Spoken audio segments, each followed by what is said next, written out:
e com sua carreira espiritual. Você já observou, irmãos, que a gente se preocupa tanto? É necessário, né, com a nossa carreira profissional. Vou estudar, vou fazer essa graduação, depois, quando terminar, vou me especializar nesta área. Depois de eu me especializar, vou fazer mestrado para tentar ensinar na universidade. Depois eu vou mais além, vou fazer o doutorado e chego atualmente no ápice do PhD naquela ciência. Mas todos nós, às vezes, irmãos, não se preocupamos com a nossa carreira espiritual. Paulo diz que estamos numa carreira, irmãos, e para crescer, ascender essa carreira, é preciso compromisso. E essa palavra compromisso às vezes gera e soa um pouco difícil no ouvido de muitos crentes. Mas é interessante que na nossa vida existem muitos compromissos que o cristão deve assumir. Se um dia aceitei a Jesus Cristo, eu assumi um compromisso com Jesus, não com o pastor, com a liderança, não com os irmãos. E eu vou prestar conta a Jesus, não é o pastor não, não é a igreja não. Eu tenho compromisso com Jesus. Sem eles, irmãos, os compromissos, será impossível o exercício de uma vida honesta, de um bom testemunho, que também seja no meio de uma geração corrompida. E os cristãos, os discípulos em Atos faziam isso. Tinha uma vida honesta, uma vida obediente, uma vida de bom testemunho, e impactou a geração que estava corrompida e está hoje corrompida por causa do pecado. E não é o povo do mundo que vai fazer isso, é eu, é nós. Assumimos verdadeiramente um compromisso com a obra do Senhor. Mas você pode perguntar nessa manhã: pastor Rinaldo, o que significa comprometer-se? Comprometer-se, irmãos, é assumir compromisso. É muito fácil a gente assumir muitos compromissos na vida da gente, que é legal, é preciso, mas a gente tem uma dificuldade de assumir compromisso com a obra do Senhor. Quantos de nós, irmãos, poderíamos estar aqui nessa manhã? Eu estou dizendo aqueles que podem, mas não estão. Quem sabe porque não querem assumir compromisso. Muitos hoje pela manhã já se acordou de 5 horas, bateu sua pelada, né? Voltou para casa, tomou banho, mas o compromisso com Deus onde está? Será que vamos escolher esperar dias bons para ter um compromisso com Deus? Não. Nunca iremos ter dias bons. Mas, queridos, compromisso também é dar a sua palavra como garantia. Ah, pastor, quantos de nós cristãos na sociedade, foi fulano que deu a palavra dele? Não vai acontecer nada não. Ele é crente, mas é um crente sem palavra. Estamos vivendo uma sociedade assim. Por isso, irmão, que devemos, com certeza, em algumas situações, não prometer. Porque promessa popular, ditado, provérbio, promessa é dívida. E dívida, pela questão normal, deve ser paga. Compromisso, irmãos, também é assumir responsabilidade. Obra de Deus não é brincadeira. Tem muita gente levando a obra de Deus na brincadeira. E Deus levanta o profeta Jeremias e diz: olha, eu não gosto. E levei minha obra relaxadamente por brincadeira. Se não quer se envolver, não se envolva. Mas se quiser se envolver, tenhamos todos nós compromissos com a obra do Senhor. Compromisso é obrigar-se. Espiritualmente, uma pessoa que se compromete com Deus, quando diante da igreja e do mundo, assume o compromisso de obediência à Bíblia Sagrada. alguns aspectos nessa manhã, ligados a compromissos interiorizados e individuais. Cristão tem que ter compromisso individual e coletivo. Interessante, eu gosto de ressaltar isso. A gente chega no trabalho até sem tomar café. E se não tiver cuidado, chega com um sapato, uma sandália havaiana. Mas a gente não perde o trabalho. Se possível, dorme essa semana como eu dormi na banca da universidade. A professora de psicologia jurídica chegou e disse assim: você está bem, Rinaldo? Eu disse: estou, professora, mas estou muito sonolento. E a gente foi interagir. Mas já percebeu, irmãos, que quando é com a obra do Senhor, tanto fez como tanto faz? Ah, se eu vou. Eu sei que a obra do Senhor é voluntária, mas não vai esperar fulano te motivar para a obra do Senhor não, viu?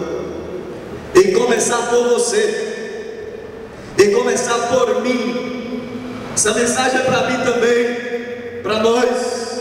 Nós precisamos de um avivamento de compromisso com a obra do Senhor. Primeiro aspecto do compromisso é o compromisso cristão com Deus. Não é um compromisso com o pastor. O pastor vai dar conta da vida dele, do rebanho. Encargo, né? Estava conversando com um pastor, colega meu, sem citar nomes, estava resfriado.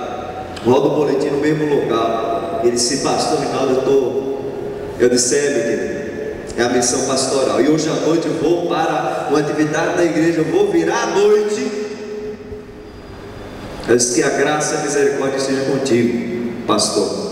Saiu daqui, um grande pastor, de uma igreja pequena, mas uma igreja de grande potencialidade. Nós precisamos, irmãos, parar e pensar que todos nós precisamos nos comprometer mais com a obra do Senhor. Compromisso com Deus. O compromisso do verdadeiro cristão é deixar que Deus ocupe o primeiro lugar na sua vida. Aí eu faço uma pergunta a mim e a nós: pastor Rinaldo, Deus tem ocupado o primeiro lugar na tua vida? Meu irmão, nesses últimos dias Deus tem ocupado o primeiro lugar na sua vida?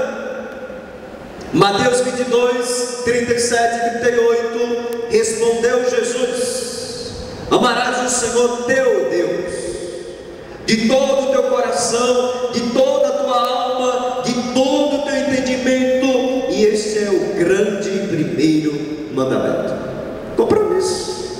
Deus está dizendo o quê? Está falando da constituição biológica do ser humano, mas ele diz, olha, em outras palavras, sintetizando mais ainda, ele quer dizer: tenha compromisso comigo. Não é só saber, não é só louvar, mas em todos o completo sistema humano, compromisso comigo. Mateus 6,33: buscai primeiramente o reino de Deus, e todas as outras coisas vos serão acrescentadas. É o primeiro compromisso que eu, a igreja e nós precisamos ter, é compromisso cristão com Deus. Em segundo lugar, o compromisso com a palavra. Quantos crentes fracos, quantos crentes chorões, quantos crentes murmuradores, porque não tem compromisso com a palavra. E pastor, desde o tempo de Moisés o povo murmurava, e Paulo ainda escreve em Coríntios: deixai a murmuração. Nada está bom, nada presta. Compromisso com a palavra, irmãos. Se o cristão tem compromisso com Deus, é certo que também terá compromisso com a sua palavra. O que é que Tiago diz? No capítulo 1, no versículo 22 a 25, ele diz: tornai-vos, pois, praticantes da palavra e não somente ouvintes, enganando-vos a vós mesmos. Porque se alguém é ouvinte da palavra e não pratica, assemelhá-lo-ei ao homem que contempla no espelho o seu rosto natural, pois assim mesmo se contempla e se retira, e para logo se esquecer de como era a sua aparência. Mas aquele que considera atentamente a lei perfeita, que é a palavra de Deus, a lei da liberalidade, e nela persevera, não será ouvinte negligente, mas operoso praticante. Esse será bem-aventurado no que se realiza. Isso é tremendo aqui. Quero desafiar. Pode ser que lembre que o ser humano tem uma capacidade poderosa, que é essa mente. Você sabe a sua aparência hoje pela manhã, quando você viu o espelho? Você sabe, tintim por tintim dizer? Se não sabe, Deus está dizendo, Tiago, isso. Aquele crente que não tem compromisso com a palavra é como alguém que se levanta, vai no espelho, se penteia, se arruma e depois esquece qual era a fisionomia. Mas ele diz duas coisas interessantes: aquele que se atenta, que considera a lei perfeita, e a Bíblia, e a lei da liberalidade, coisa boa. Não fazer a obra do Senhor forçadamente, obrigadamente, porque para o pastor ver que eu estou fazendo, os irmãos não. Se basear na palavra e liberalmente. Aí o texto diz: esse não é ouvinte negligente, esse é feliz, porque ele vai se realizar em executar a obra de Deus. Não há nada melhor, irmãos, que a gente se sentir realizado na vida e principalmente na obra do Senhor. Compromisso com a palavra, mas em terceiro lugar, compromisso do cristão com ele mesmo. Se a gente não tem compromisso com Deus, com a sua palavra e consigo mesmo, coitado da gente. Queridos, o cristão deve viver com toda a cautela, para não se sobrecarregar com os cuidados desse mundo. Quantas pessoas dizem assim: não estou fazendo apologia, defesa, dizendo que os irmãos não façam suas atividades diárias na sua casa, não estou mandando os irmãos morar na igreja. Certa vez estava conversando com a irmã, essa irmã, sem citar nomes, tem tanta irmã no mundo. Ela estava todos os dias na igreja, e a casa dela parecia um furacão. Eu disse: irmã, não adianta, primeiro cuide da sua casa, da sua família, depois vamos para a igreja. Porque se Paulo disse: a gente não cuida da família da gente, como é que a gente vai cuidar dos nossos ministérios na igreja? Não estou dizendo que só vou para a igreja quando quero, não. Assim eu estaria fazendo todo o sermão. Estou dizendo que a gente tem que ter cuidado. Tem muita gente que está mais cuidadosa com as coisas deste mundo. Exemplo, não era crente, fama, né? É bom fama, né? Mas deixou uma casa, não foi dentro do caixão, deixou 10 carros dentro da garagem, 5 milhões de carro, 26 milhões de patrimônio. Foi para onde? Para o mesmo lugar que eu vou, para o mesmo lugar que você vai. Mas um diferencial: correu tanto na vida, deu exemplo como não crente, viu, de motivação. Como qualquer crente, qualquer dor já quer desistir de Jesus. Uma ímpia superou o câncer, deu exemplo a gente como crente do que é de superação, mas não tinha Jesus. Tem crente que está tão apegado às suas coisas materiais que diz: Deus, vou ver aqui na tua agenda se eu tenho um tempinho para tu. Mas toda de manhã Deus nunca chegou: deixa eu ver se tem um tempinho para tu, para eu botar o sol para tu. Deixa eu ver se tem um tempinho para tu, para eu dar só 100 gramas de oxigênio para tu. Deixa eu ver se eu